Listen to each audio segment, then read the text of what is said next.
Eldmessan á æviséra Jóns Steingrímssonar umfjöllunarefni í nýju íslensku leikverki byggðu á ævisögu Klerksins og riti hans Skaftárelda á 18. öld. Verkið var frumsýnt á Kirkjubæjarklaustri í gær en næstu sýningar verða í Hallgrímskirkju í Reykjavík. Kirkjan kippist til og heyra má drunur að utan. Það má kannski segja að ég hafi búið með Jóni Steingrímssyni bara undanfarin misseri, svona að mörgu leyti. Möguleikhúsið setur upp sýninguna sem fyrir fullorðna. Textin í verkinu að langmestu leyti skrifaður af séra Jóni.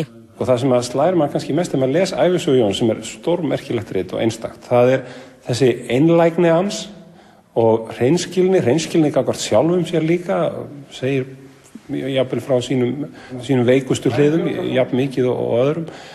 Og síðan þessi meðlíðan með alþýðunni, með fólkinu. Jón á staðnum en reynir jafnframt að hjálpa fólkinu. Hann fer og útvegar nær í sjóð sem kemur til landsins, þannig að hann að deila út einhvers konar viðlagasjóði til fólksins, en síðan hann líka læknir.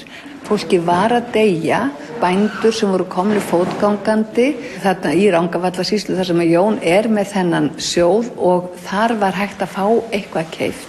Ég bið náðugan Sínódalsréttin og aðra tilheyrendur